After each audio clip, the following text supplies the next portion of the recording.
Obrigado.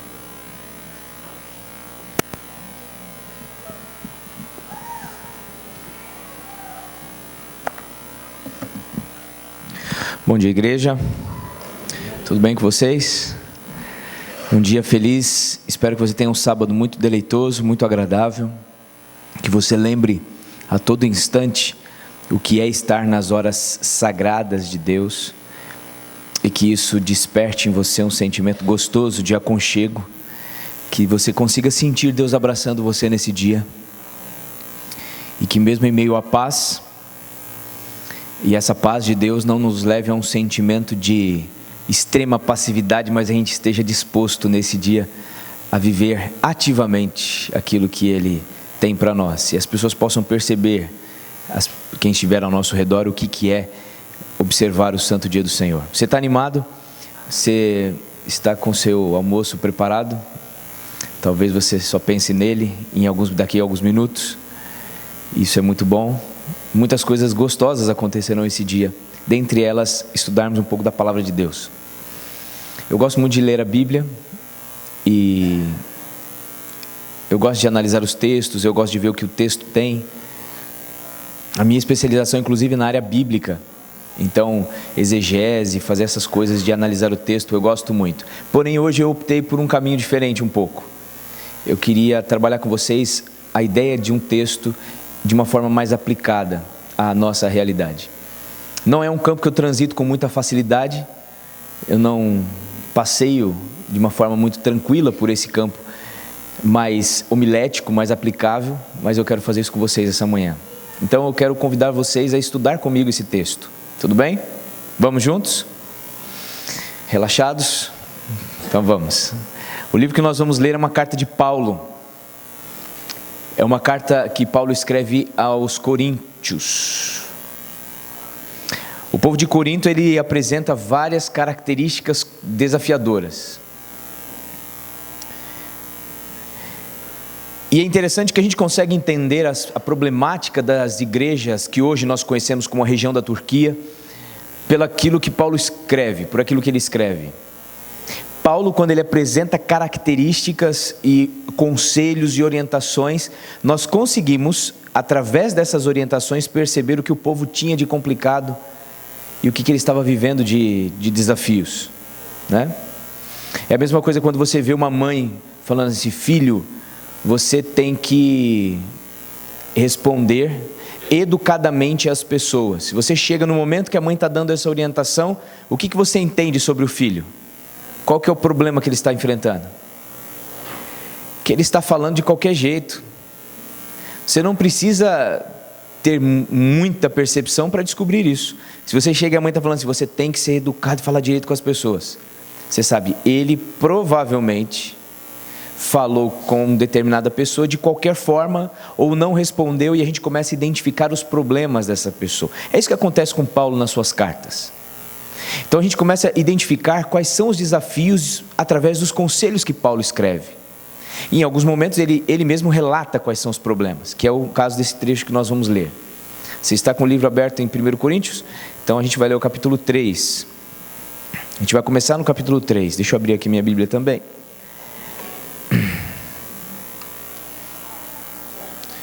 1 Coríntios capítulo 3. Vai lá para o verso 21. E a gente vai fazer uma leitura até o verso 7 do capítulo 4. Estão comigo? Vamos fazer uma leitura?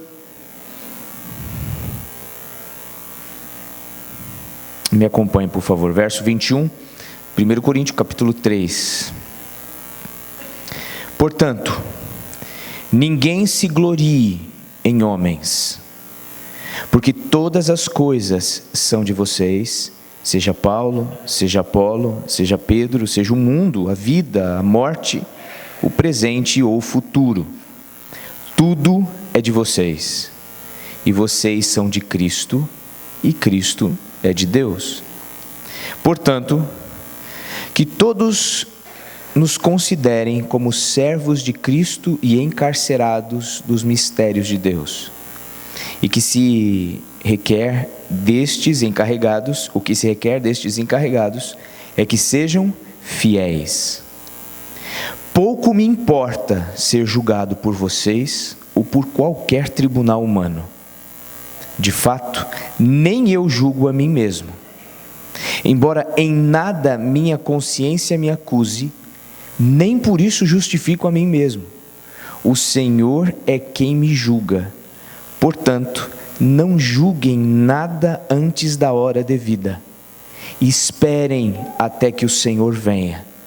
Ele trará à luz o que está oculto nas trevas e manifestará as intenções dos corações. Nessa ocasião, cada um receberá de Deus a sua aprovação. Irmãos, apliquei essas coisas a mim e a Apolo por amor de vocês, para que aprendam de nós o que significa: não ultrapassem o que está escrito. Assim, ninguém se orgulhe a favor de um homem em detrimento de outro, pois quem torna você diferente de qualquer outra pessoa? O que você tem que não tenha recebido? E se o recebeu, por que se orgulha? Como se assim não fosse. Vamos parar nesse texto. Paulo, ele vai direto ao ponto. Eu gosto muito de Paulo. Paulo não seria muito querido em muitos lugares, a gente percebe, e muitas vezes ele não relata isso daí, mas provavelmente Paulo não era muito querido, mesmo porque se você nunca foi apedrejado, se você nunca foi expulso de determinados lugares, talvez isso já demonstre que você é mais querido do que ele. Tudo bem? Que você é mais querido do que ele. Você já foi apedrejado ou expulso de algum lugar? Talvez expulso, sim, não sei. Mas Paulo, ele passava por essa realidade simplesmente porque ele falava o que tinha que ser falado. E a gente não lida muito com essas questões de pessoas falarem bem a verdade. A gente lida bem com isso? A gente gosta muito? Eu sei que muitas vezes a gente fala assim: eu gosto de pessoas verdadeiras, que falam as coisas na cara. A gente não gosta, não. A gente gosta das pessoas que falam coisas boas na nossa cara, né? As pessoas que falam a verdade mesmo é complicado, porque elas passam a revelar quem somos. Você já percebeu isso? Se uma pessoa falar só a verdade, imagina, nós não gostamos da nossa verdade. Muitos de nós não gostamos muito do que somos. E aí, como que a gente pode identificar isso? Porque todos nós temos um certo tipo de máscara para viver na sociedade. Ou você é exatamente como você é em casa, aqui, com o grupo da escola sabatina, na igreja. As coisas que você faz e apresenta em casa é exatamente o que você apresenta no meio social, no trabalho. Sim? Se você conseguir fazer isso, você é tremendo. Porque não é assim. Por isso que eu falo, as pessoas olham para mim às vezes sorrindo, falando manso, eu falo: vai perguntar para a Flávia. Eu já falei para ela não contar tudo. A gente estabelece essas questões. Qual que é a nossa identidade? Será que a gente lida bem com isso? Paulo, ele vai direto ao ponto. Eu não sei se você percebeu no texto, eu quero ir direto a ele. Paulo aqui, ele está trabalhando com um problema. Ele está falando de uma problemática na igreja de Corinto. A igreja de Corinto, ela começou a se dividir. E eu acho que isso é muito característico e é muito importante a gente analisar essa problemática, porque eu não sei se você já teve o cuidado de estudar a história da igreja adventista, por exemplo.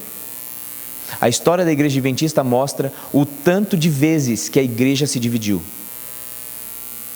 Um dos momentos mais tremendos da divisão da igreja acontece em 1888. Tem até um livro escrito que conta a história dessa grande divisão. A igreja adventista, ela se divide em muitos momentos. Isso acontece hoje também. Aí eu pergunto para você: é ruim essa divisão que acontece na igreja? É ruim os pensamentos diferentes que nós temos? Eu quero afirmar para você que não é. Porque são as coisas diferentes que nos fazem crescer. Não são as pessoas que batem nas nossas costas e dizem assim: olha, que bom que você fez, que legal. E se você ficar cercado somente de pessoas que te elogiam, eu vou dizer para você que você corre o risco de se tornar uma pessoa medíocre. Porque pessoas que só nos agradam, batem nas nossas costas, elas tendem a nos deixar no campo do conforto. Vou continuar assim, está gostoso. Agora, quando nos deparamos com pessoas que pensam diferente, isso exige de nós um crescimento, um posicionamento. O problema não é pensar diferente, o problema é o que estava acontecendo aqui. Paulo começa a falar sobre isso. Uns pegavam Paulo e diziam o seguinte: Paulo, você é o meu discipulador. Outros falavam o seguinte: não, eu fui discipulado por Apolo. E outros diziam: eu fui discipulado por Cefas, Pedro, né? Só que isso começou a criar uma divisão entre eles, e a divisão foi ruim por qual motivo? Porque eles começaram a se vangloriar com relação a isso. Eu sou de Apolo, eu sou de Paulo, eu sou de Pedro. E Paulo começa o verso 21 do capítulo 3 dizendo o seguinte: não se glorie, não se vanglorie. Ele vai falar também ele vai falar sobre orgulho no verso 6 do capítulo 4, no verso 7. Por que vocês estão sentindo orgulho? Por que vocês estão fazendo isso? Ele começa a dizer o seguinte: não ajam dessa forma. Então, quando ele começa a orientar, eu percebo que quando Paulo fala para não sermos orgulhosos, no caso aqui, a igreja, automaticamente ele está dizendo para o povo ser o quê? Humilde. O contrário de orgulho é humildade. Não sejam orgulhosos, não se vangloriem, porque o problema não é pensar diferente, o problema é quando o pensamento diferente não consegue conviver junto. As pessoas que pensam diferente de você, meu amigo, não é seu inimigo, elas não são seus inimigos, suas inimigas. Elas só pensam diferente. Ter pensamentos diferentes é muito importante, a gente pode crescer com isso.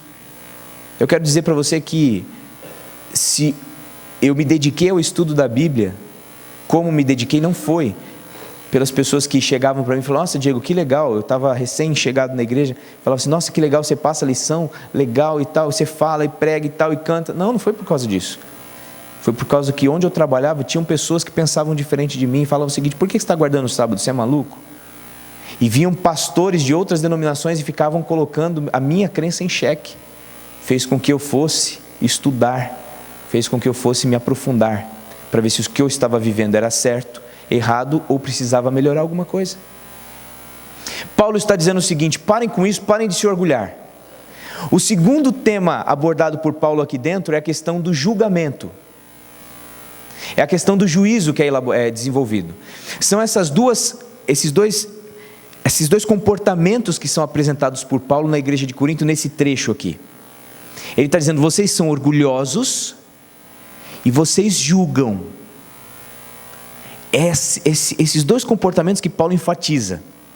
E quando ele enfatiza essas duas coisas, me leva à centralidade dessa mensagem, a ênfase, a máxima desse trecho aqui.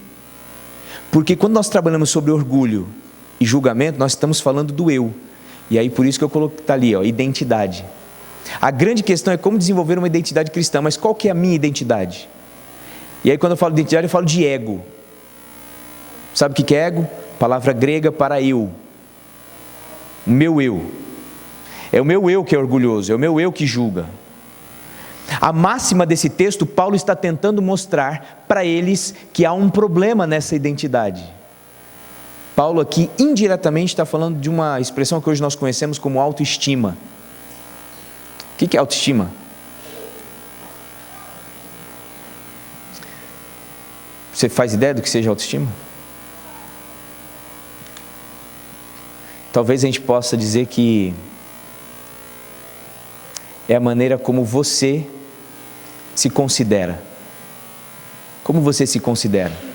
E aí no mundo, a gente hoje na sociedade, a gente tem duas formas de analisarmos a autoestima.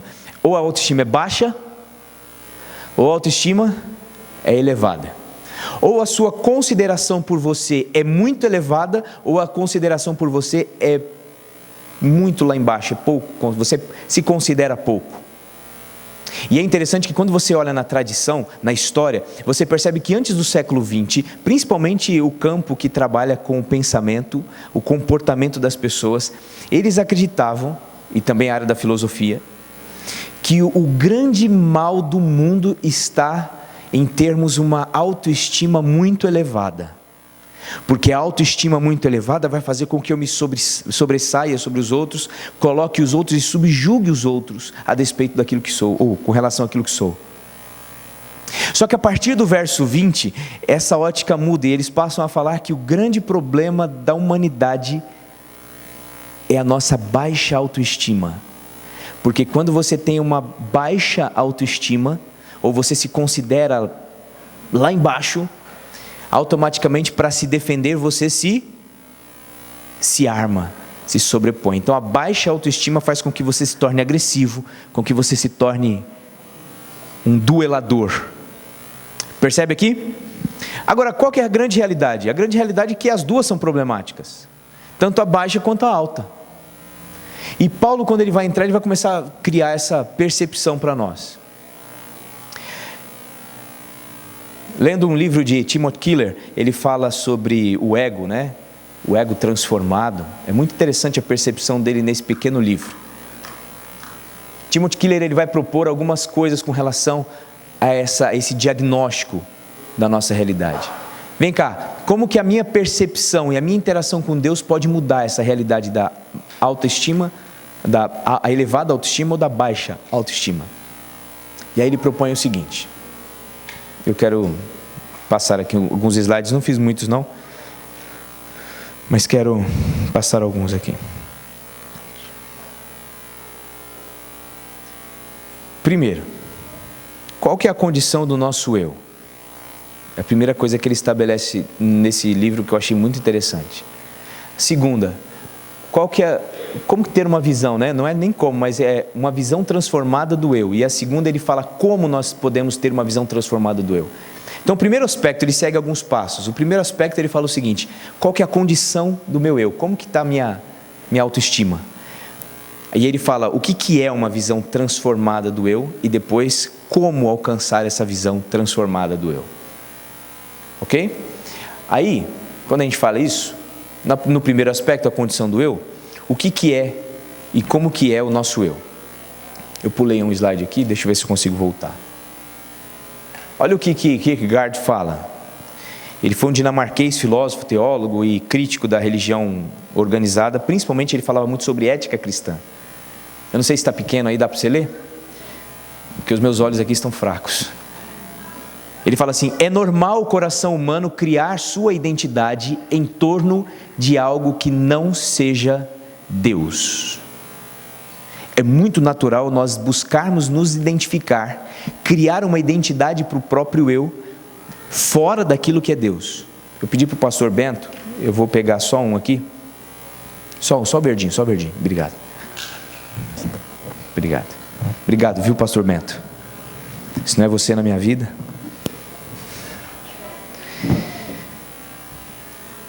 Quando eu estava lendo esse livro, eu tive a seguinte percepção. Porque quando a gente vai falar lá da condição do eu, a primeira característica do eu, baseado nessa essência de que nós formamos o nosso eu fora daquilo que é Deus, é que nós somos como essa bexiga aqui. O que tem no centro dela? Ar.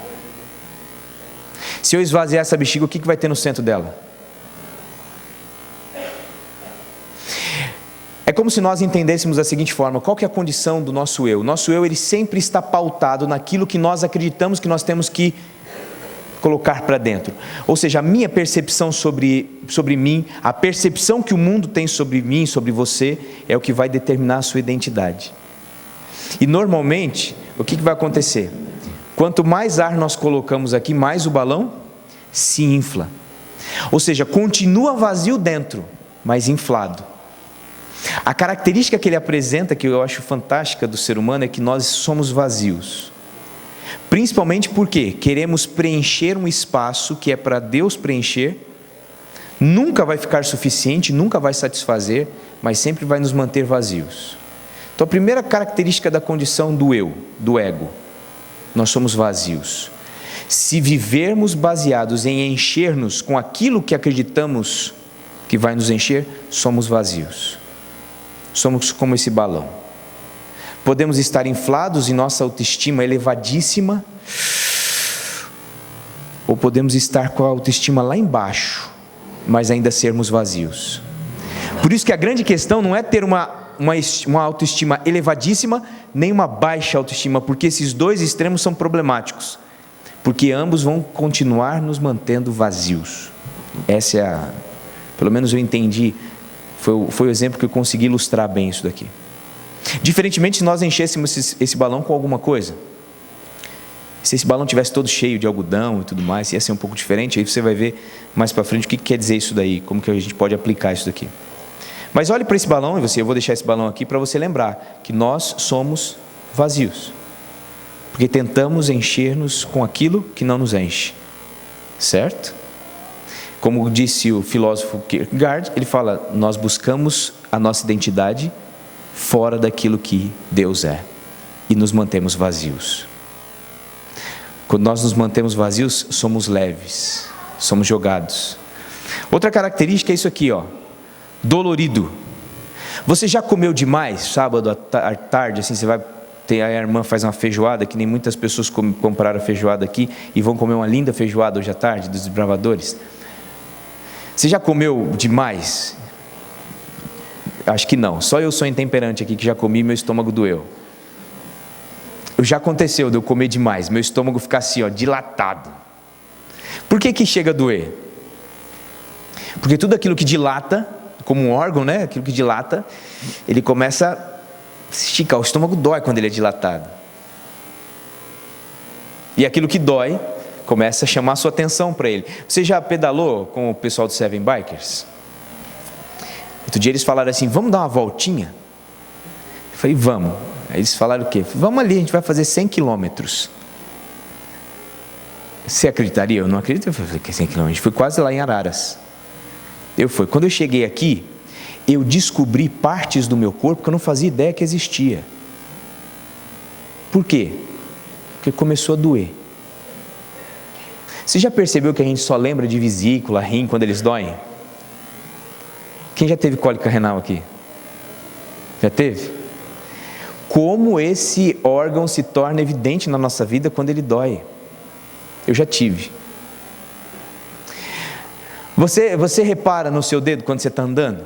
No seu dedo do pé? Você fica pensando, nossa, o dedo do pé é coisa linda, olha o movimento que ele faz para eu andar. Você faz isso?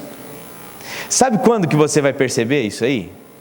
Quando você estiver andando e por algum problema o seu dedo começar a doer. Aí você fala, nossa, o dedo se mexe quando eu ando. Não é? A nossa percepção para algumas coisas é chamada quando isso dói. E quanto mais o meu eu se infla, quanto mais o meu eu se dilata, mais eu percebo ele, mais ele está em evidência para mim. Então o meu eu está sempre em evidência, eu olho sempre para mim. É interessante que eu não mencionei com vocês, mas a palavra mais comum no grego para o orgulho é a palavra rubria, ou rubri, né?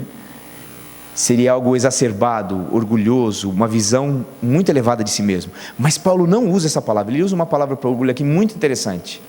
A palavra eu não vou lembrar agora, a palavra grega, não vou lembrar. Mas quando eu li esse trecho, essa palavra eu procurei nos demais pontos das cartas de Paulo. Acho que é fisio. Ele termina com um ômega no final, a letra. Fisio. Essa palavra aparece aqui e mais 5 vezes nesse trecho depois, e só aparece em Colossenses capítulo 2. É uma palavra incomum para definir orgulho. Por quê? Porque essa palavra ela quer dizer distendido, dilatado, inflado. Sabe o que Paulo está dizendo? Não se inflem, não se dilatem. É exatamente a ideia do balão. Por isso que o balão ficou na minha cabeça. Aquilo que se dilata dói, incomoda. Para de fazer isso. Paulo está dizendo o seguinte: para de se dilatar, de permitir que o seu eu se infle. Sabe por quê? Porque se inflar, você vai estar vazio no centro e você vai começar a ficar dolorido, porque o seu eu está inflado demais.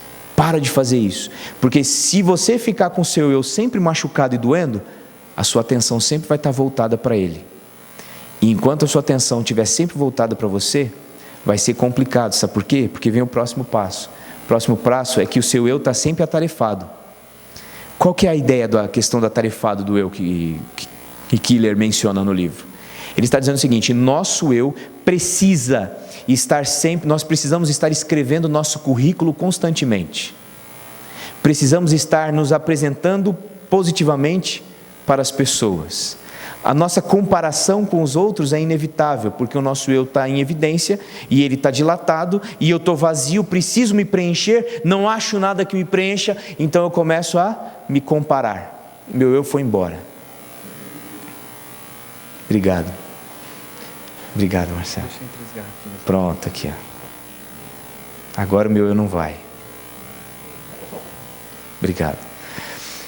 E a gente começa a fazer o quê? Um processo de comparação, que é o que nós chamamos, e aí dá espaço ao orgulho, não é? O que é o orgulho? Tem gente que fala assim, a pessoa eu me orgulho pela riqueza que eu tenho, eu me orgulho pela beleza que eu tenho, eu me orgulho pela inteligência que eu tenho. É assim que funciona? Não. O orgulho é assim, eu orgulho porque eu tenho uma riqueza maior do que a do outro. Eu me orgulho porque a minha beleza é maior do que a do outro. Eu me orgulho porque a minha inteligência é maior que a do outro. O processo de estar atarefado, do eu estar atarefado, é consequente de um eu vazio, de um eu inflado, de um eu que vai buscar comparações. E aí nesse processo de se comparar, você sempre busca algo além disso. É sempre me comparando para ser maior. E ali é o ponto do orgulho. Eu não sei se eu coloquei uma frase aqui de Lewis, mas... Não, mas se eu coloquei, eu vou chegar depois. Nós precisamos escrever os nossos currículos constantemente. Aí fazemos coisas que não gostamos, porque isso nos colocará numa boa posição diante das pessoas às quais me comparam. E olha a problemática desse negócio.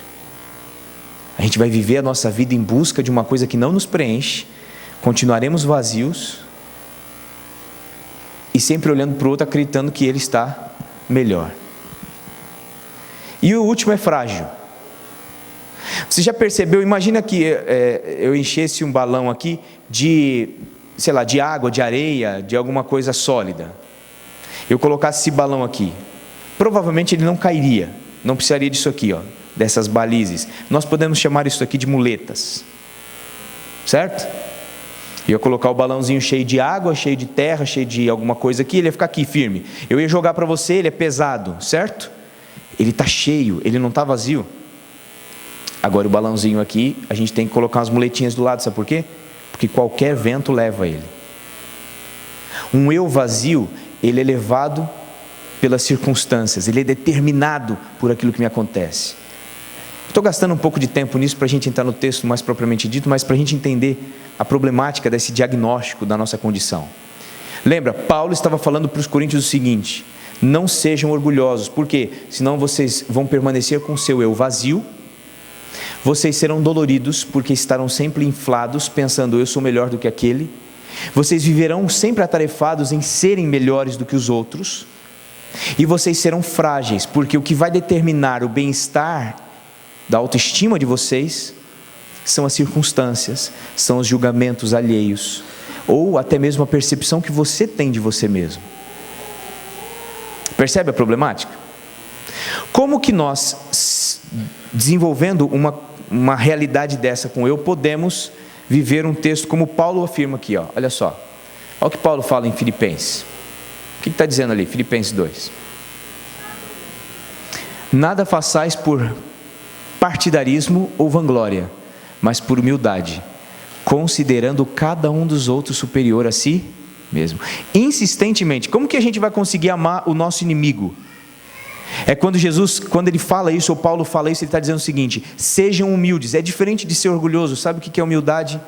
Humildade não é a pessoa simplesmente falar de si mesma e falar assim, eu sou tal. C.S. Lewis tem uma frase que ele diz o seguinte: a pessoa que fala de si mesma e diz que ela não é nada, que ela não é ninguém, essa pessoa ela tem uma autoestima por si muito elevada. Porque até para você chegar à conclusão de que você não é nada, você precisou se observar demais. Então você tem um grande apreço por si mesmo. A grande questão da humildade não é você ficar achando que você é mais ou menos. Olha só, olha o que ele menciona aqui no livro Cristianismo Puro e Simples. Ele fala coisa que não te agrada, olha para ela e fala assim, Não é Caleb, não, é não ligo para o que você pensa de mim. O que importa é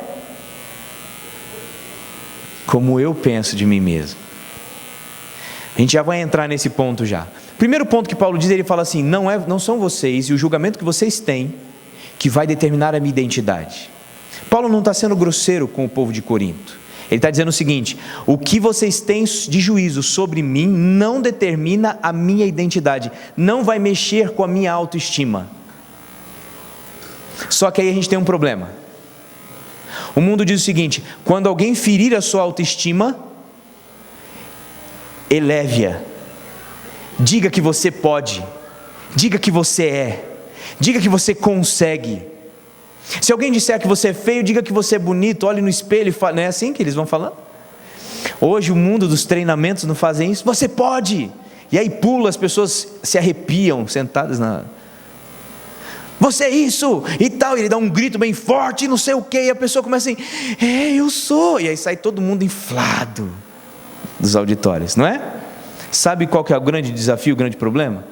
Que como remédio para baixa autoestima, nós vamos para um outro campo que é a estima elevada, a autoestima elevada. E há um grande problema nisso. Porque se Paulo diz assim, eu não me importo com o julgamento que vocês têm comigo, Paulo está dizendo, não são vocês que determinam a minha identidade. Vocês acham isso legal? Claro que é legal. Sabe por quê? Porque o mundo estabelece padrões para se julgar, e esses padrões, Paulo está dizendo, eu não vou ser regido por esses padrões. Só que Paulo não para por aí, ele chega e continua. De fato, nem eu julgo a mim mesmo. Sabe o que Paulo está dizendo? Paulo está dizendo o seguinte, eu não ligo para o que você pensa de mim, e também não ligo para o que eu penso de mim mesmo. É o que ele está dizendo. Ele está falando assim, a minha autoestima não é determinada pelo que você pensa de mim, mas também não é determinada por aquilo que penso de mim mesmo. Porque o que eu penso de mim mesmo também é pautado por padrões que eu não posso alcançar. Padrões que o mundo estabelece, padrões que o mundo me oferece, imposições que o mundo me dá. Amigos, deixa eu falar uma coisa para vocês. Você sabe por que a gente pensa, se vê, sabe por que a gente usa as roupas de marca que usamos? Sabe por que a gente busca andar com determinados tipos de veículos? Sabe por que nós, enfim, a nossa vida é como é? Porque nós vivemos num mundo que impõe determinadas regras sociais e nós vivemos pautados nela. Nós vivemos num mundo que é politicamente incorreto você dizer algumas verdades, e quando você as diz, talvez você se torne não tão bem quisto como Paulo assim o era. Então é muito melhor só elogiar. É muito melhor você ficar bajulando, porque quando você bajula, quando você fala bem, as pessoas gostam de você e você não precisa se indispor. Esses padrões que determinam o mundo, ou como o sistema do mundo vai funcionar, ele também determina a nossa forma de juízo. Deixa eu falar uma coisa com vocês séria agora, presta bem atenção agora, presta bem atenção nisso agora. Sabe por que a gente se sente vazio como a gente se sente? E tem se sentido ultimamente? Sabe por que as pessoas cada vez mais desenvolvem depressão? Eu estou entrando até numa área aqui, doutor Itamar, então vou tomar bastante cuidado. Essa área de depressão, essa área... Está anotando, né? Depois você me pega aí. Por que as pessoas hoje estão vivendo e sofrendo com síndromes de pânico e ansiedade exacerbada? Sabe por quê? Porque nós estamos fugindo e querendo negar o julgamento que os outros fazem, mas nós estamos reféns dos nossos próprios julgamentos. Só que o meu julgamento também é muito prejudicial, porque os padrões que norteiam o meu julgamento são os mesmos que norteiam o mundo e o julgamento que o mundo faz. Por isso que aqui Paulo está dizendo o seguinte: eu não me importo com o que você pensa de mim, e nem me importo com o que eu penso de mim mesmo, porque o que eu penso de mim mesmo também está maculado por um monte de padrões errados e equivocados que eu não vou conseguir alcançar. Paulo ali encontra uma liberdade, e essa liberdade talvez a gente possa denominar como autoesquecimento. O autoesquecimento vai permitir com que eu ame o meu inimigo, por exemplo. Vai permitir com que eu não sofra dores simplesmente porque o meu sentimento foi ferido. Você já falou para alguém assim: você feriu os meus sentimentos? Ou alguém já falou para você isso daí? Você feriu os meus sentimentos. Já falou assim? Gente, sentimento não pode ser ferido. O que pode ser ferido é o eu. É isso aqui, ó. Quanto mais inflado, mais propenso a ser ferido, inclusive, ele está. Mas sentimento não é ferido. Sentimento, ele está lá. E aí a visão que a gente tem de nós é essa. E logicamente nós vamos ser feridos constantemente. Ou você quer apostar comigo aqui alguma coisa? De que nesse dia de hoje você vai se sentir magoado com alguém? Porque talvez, ou já aconteceu inclusive. Porque de repente alguém passou por você aqui e não deu o oi que você gostaria que ele desse. Porque de repente você está vivendo uma situação e a pessoa não te deu a atenção que você acha que ela deveria ter dado. Perceba como todas essas coisas estão pautadas no julgamento que nós temos de nós mesmos e no julgamento que nós temos do mundo e como o mundo deveria nos julgar. Percebe? Agora eu quero falar um negócio para você. Se nós vivermos assim, nós vamos viver uma vida triste e mórbida. Sabe por quê? Porque nós nunca vamos conseguir preencher esse vazio aqui, ó. Seremos frágeis. Seremos impulsionados por qualquer vento que vier na nossa vida, sejam bons ou ruins. Paulo está dizendo, quando ele fala assim: eu não me importo o que eu penso de mim. Paulo está falando assim, ó: se eu acerto, eu não me parabenizo. Se eu erro, eu não me condeno, porque não me importa o que eu penso de mim mesmo. Aí talvez você esteja olhando e fala assim: nossa, Diego, que estranho. Será que Paulo ele está sendo contra a ideia de julgar as coisas? Não. Quer ver como não? Olha o exemplo que ele dá aqui, ó, no verso 4. Quando ele fala isso: eu não me importo com o pensamento que eu tenho de mim mesmo. Olha o verso 4. Embora em nada minha consciência me acuse, nem por isso justifico a mim mesmo. Paulo faz um juízo de si mesmo. E ele fala assim: minha consciência não está me acusando. Aos Tessalonicenses, no capítulo 5, verso 17, ele fala assim: julgue todas, e retém o quê? O problema de Paulo não é fazer juízo. A questão é que a palavra julgar aqui, que Paulo usa especificamente nesse trecho, quer dizer o seguinte: estabelecer um veredito.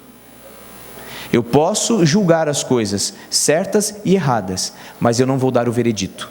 O que é o veredito? É a conclusão desse julgamento. Então Paulo sabe quando ele está errado. Lembra em Romanos 7? O bem que eu quero fazer eu não faço, o mal que não quero esse faço, miserável homem que sou. Ele não fala assim? Só que quando ele chega nesse trecho e me conta isso, eu percebo que quando ele fala miserável homem que sou, ele reconhece que ele é miserável.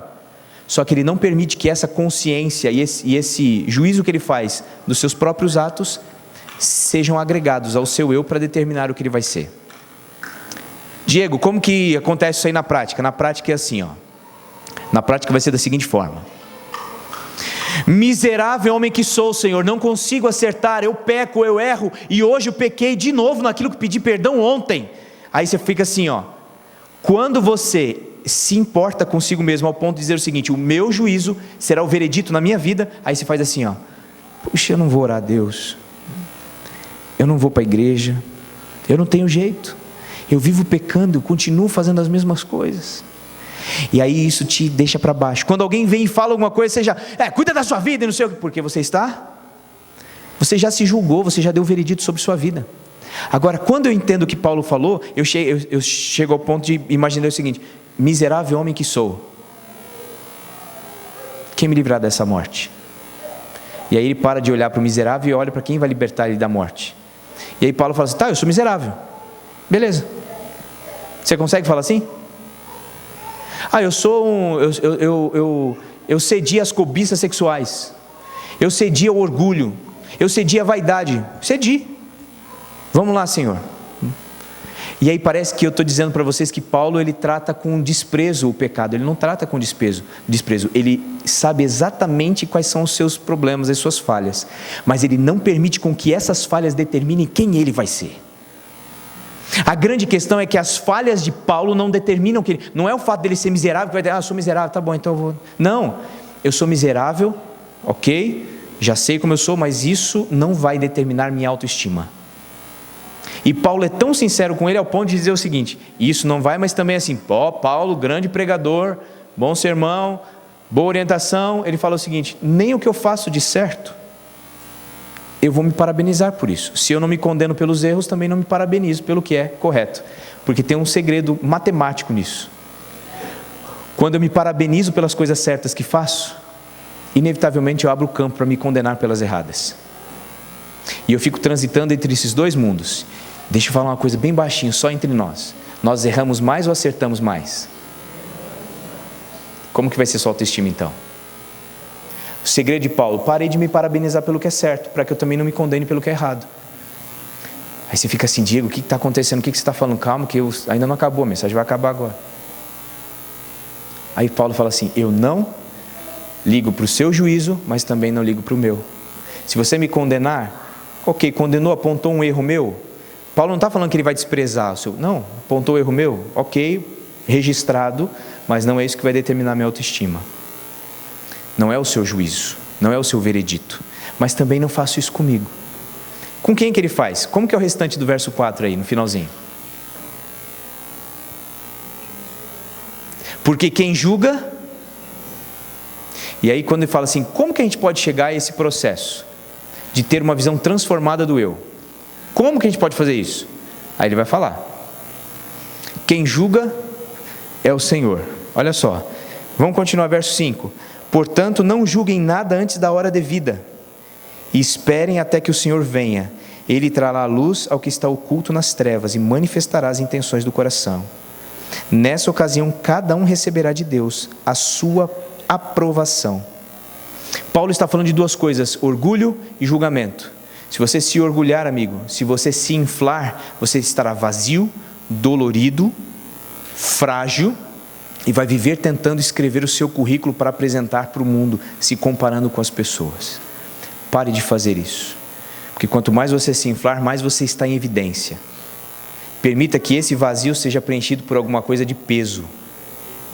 E eu posso usar a palavra glória, por exemplo. A palavra glória em hebraico é kabod. Kabod está relacionada a peso. Sabia que glória tem a ver com peso? Se você falasse definição de glória, você ia falar alguma coisa brilhante, majestosa. Glória, no Antigo Testamento, está relacionada ao aspecto de peso, aquilo que tem o peso certo na sua vida. Se eu pegar esse balão e jogar para você, talvez ele não chegue, porque ele é leve e ele é elevado. Mas se tiver o peso certo, amigo, você tiver preenchido por aquilo que é certo, talvez ele chegue aí até você. Porque aí você não é simplesmente impulsionado pelas situações e circunstâncias. Paulo está falando o seguinte: sabe por que eu não faço isso? Porque eu não me julgo, não ligo para o que eu penso de mim mesmo, nem o que você pensa de mim mesmo. Não é o que vai determinar a minha autoestima. Porque quem me julga é Deus. Paulo passou a viver uma experiência com Deus que ele percebeu e descobriu quem Deus era, para que então ele descobrisse quem ele era. Problema da nossa sociedade ocidental: nós somos ensinados a descobrir quem somos, para depois descobrir quem Deus é. É ou não é? Se descubra, se conheça, e depois você vai conhecer Deus. E aí, logicamente, o seu Deus sempre vai estar maculado pela visão que você tem primária de si mesmo. Agora Paulo fala o seguinte: não, eu vou primeiro entender quem é Deus, para depois eu começar a entender quem eu sou. Então, para isso eu tenho que desconsiderar o julgamento que eu faço de mim mesmo e o julgamento que o mundo impõe sobre mim. E aí Paulo fala assim: Deus julgará todas as coisas, é Ele que importa, é Ele que me julga. E aí, qual que é a diferença disso para a gente encerrar? Qual que é a diferença disso para a gente encerrar? Ele fala assim, ó. Não, leia agora não, que senão você não vai prestar atenção. Seus indisciplinados. Paulo vai falar assim, ó. Tudo no mundo desse jeito, eu tentando preencher um vazio, eu tentando identificar ou dar a minha identidade, o mundo, através do julgamento do mundo, através do meu julgamento, eu vou me tornar dolorido, eu vou me tornar frágil, eu vou me tornar levado pelo vento. Tudo depende do meu desempenho. É o que eu faço. Olha bem o que a gente vai entrar agora. Todo veredito, todo ponto final do julgamento depende do desempenho. O que eu faço vai me levar a um veredito final. Qual que é a diferença? Paulo rejeita isso daí e vai para Jesus Cristo. Sabe por quê? Porque Jesus Cristo em Romanos 8 fala assim: não há julgamento para aqueles que estão, não há condenação para aqueles que estão em Cristo Jesus. Se o mundo fala assim, desempenho leva a um veredito, Paulo prefere a equação da seguinte forma: o veredito de Jesus me leva ao desempenho. Jesus dá o veredito antes do desempenho. E ele declara Paulo inocente e salvo. Olha como Paulo escreve sobre graça nas suas cartas. Paulo entende essa ideia de graça e vai dizer o seguinte: Deus já deu o veredito, então agora eu vou para o desempenho. E o meu desempenho não é para alcançar o veredito que já foi dado, mas é para viver aquilo que Ele já me deu. E agora a minha vida, quando eu amo alguém, eu não amo para ser olhado por Deus, porque Deus já me justificou. Não é assim que ele fala? Deus me justificou. Quando eu atendo alguém em suas necessidades, não é para alcançar misericórdia aos olhos de Deus, porque Deus já me justificou. Mas quando essas coisas que nós praticarmos for uma consequência desse veredito, aí sim estamos vivendo o que Paulo viveu. E isso só é possível. Aí você já ouviu isso daí, né? Você já ouviu aquela coisa assim: você não guarda a lei porque... Não, melhor, você não é sal porque guarda a lei. Você guarda a lei porque é sal. Você já não viu essa frasezinha assim? Já é tão clichê no nosso meio. Como viver isso? Paulo nesse texto está dizendo: a única forma de viver isso é parar de se importar consigo mesmo. Parar de se importar com o que o outro diz, porque isso vai levar você a se inflar. Você vai continuar vazio e você vai continuar tentando preencher um vazio que só pode ser preenchido por Deus. Quer viver a realidade do que Deus tem para você? Conheça quem Ele é verdadeiramente. Você vai ver a visão que Deus tem sobre você. E a visão que Deus tem sobre você é muito mais intensa e verdadeira do que a visão que você tem sobre você mesmo. E enquanto isso não acontecer, nós vamos continuar nos magoando pelo que o outro faz, pelo que o outro é, pelo que o outro deveria ser, deveria ter falado. Nós vamos continuar sofrendo pelos erros que cometemos. O erro que cometemos deve nos incomodar, não deve determinar a nossa autoestima. E eu acho isso fascinante, porque se Deus manda Jesus para cá, Ele morre por nós, como que um erro que eu cometo, seja qual for o erro, o pior de todos, pode mudar essa realidade? Pensa comigo, amigos. Eu queria nessa manhã deixar o seu coração leve e levar você à seguinte reflexão: chegou a hora de você parar de se importar com o que o outro diz, mas não ir para o outro extremo, dar muito valor para você mesmo através da sua busca de autoestima pessoal. Deixa Deus estabelecer sua identidade. Deixa Deus mostrar quem você é, porque quando Ele mostrar quem você é, você não vai ligar mais para quem você é. Para você ter uma ideia do que eu estou dizendo, esse texto de Ellen White, está no livro Testemunhos, volume 1, ela fala assim: se Satanás pode de tal modo empanar e enganar a mente humana que leve os mortais a pensar que haja em si mesmos um poder inerente para realizar grandes e benéficas obras, eles deixam de confiar em que Deus faz por eles aquilo que eles acreditam ter em si mesmos poder para efetuar. Entenderam esse trecho? Se o inimigo faz acreditar que eu posso ser, buscar, alcançar, eu passo a não acreditar mais que é Deus que faz isso por mim. Ok? Que Deus me leva a fazer isso. Não reconhecem um poder superior, não dão a Deus a glória que Ele reivindica e que é devida à sua grande e iminente majestade. É assim alcançado o objetivo de Satanás, e ele exulta porque os caídos homens presunçosamente se exaltam. Os homens presunçosamente se exaltam. E aí, no livro Grande Conflito, olha o que ela vai dizer naquele capítulo que ela fala sobre espiritismo. O espiritismo ensina que o homem é a criatura suscetível de progresso, que é seu destino progredir desde o nascimento até a eternidade em direção à divindade. E ainda, cada espírito julgará a si mesmo e não a outro. O juízo será correto porque é o juízo de si mesmo. Olha o que ela está dizendo. Que o espiritismo começa a ensinar assim, o juízo de si mesmo é correto, porque a gente está num processo de evolução até a divindade. Por isso que a gente tem que tomar muito cuidado quando a gente fala o seguinte: o que eu faço, seguir os mandamentos e viver uma vida cristã, o objetivo é eu me tornar cada vez mais perfeito. Cuidado com isso. Eu tenho uma visão e qualquer dia a gente pode conversar só sobre a ideia de perfeição. Porque sim, a Bíblia leva a gente a ter uma ideia e busca de perfeição, mas que perfeição é essa? E olha o que ela vai dizer. Ela continua aqui dizendo assim, ó: cada espírito julgará a si mesmo e não a outro. Ela está dizendo isso aqui como erro, tá? Que o Espiritismo ensina e tal. O juízo será correto, porque é o juízo de si mesmo. O tribunal está dentro de vós. Nós temos que nos julgar? Sim ou não?